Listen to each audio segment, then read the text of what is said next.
History summer project for class 8 কৃষি বাণিজ্যিকীকরণ বলতে কী বোঝো? তো আমি এখানে প্রশ্ন আকারে লিখেছি, তোমরা এখানে পয়েন্ট আকারে লিখবে, যেহেতু এটা সামার প্রজেক্টের জন্য রেডি করা হয়েছে। ঔপনিবেশিক ভারতের অর্থনীতির আরও একটি দিক ছিল কৃষির বাণিজ্যিকীকরণ। বাণিজ্যের কাজে প্রয়োজন বিভিন্ন ফসল তার গুরুত্ব বাড়িয়ে উৎপাদন বাড়ানোর ওপর জোর দিয়ে তার রপ্তানির হার বাড়ানোর প্রক্রিয়াকে বলা হয় কৃষি বাণিজ্যিকীকরণ।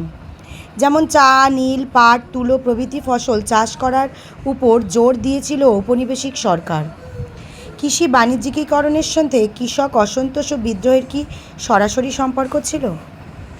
মুনাফা। কৃষির বাণিজ্যিকীকরণের ফলে ভারতে কৃষি সমাজে পারস্পরিক ভেদাভেদ তৈরি হয়েছিল। কৃষির আধুনিকীকরণের সঙ্গে তাল মিলিয়ে মূলধন জোগাড় করা বাজারের চাহিদা মতো কৃষিজ ফসল উৎপাদনের সঙ্গে জড়িত ছিল, কিন্তু নানা কারণে এই উৎপাদন কৃষকদের মেনে নেওয়া সম্ভব ছিল না। মূলধন বিনিয়োগকারীরাই বেশিরভাগ মুনাফা নিত। দাদন প্রথা।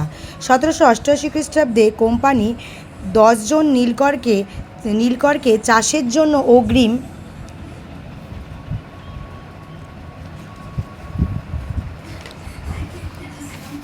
টাকা দিয়েছিল। সেই টাকা নীলকররা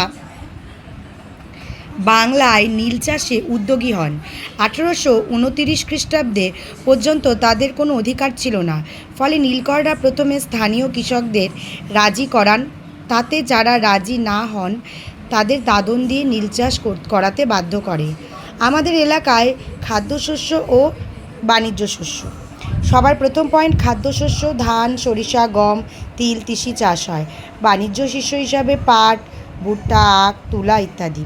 তো দেখো এখানে আমি সিম্বল দিয়ে ধান, পাট, তুলা কোথায় কী কী চাষ হয় সেটা ইন্ডিয়ার ম্যাপ এঁকে দেখিয়ে দিয়েছি।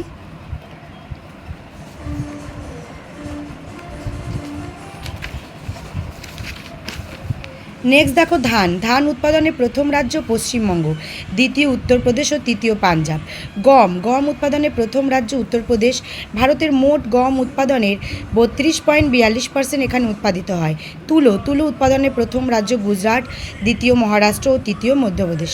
চ্যানেলটি কেমন লাগলো অবশ্যই জানিও, আর ভিডিওটি কেমন লাগলো অবশ্যই জানিও, আর চ্যানেলটি ভালো লাগলে সাবস্ক্রাইব করে দিও। আর তোমাদের যদি এরকম ধরনের কোনো প্রজেক্টের প্রয়োজন পড়ে অবশ্যই কমেন্টস করো, আমি চেষ্টা করব সেগুলো আপডেট দেওয়ার।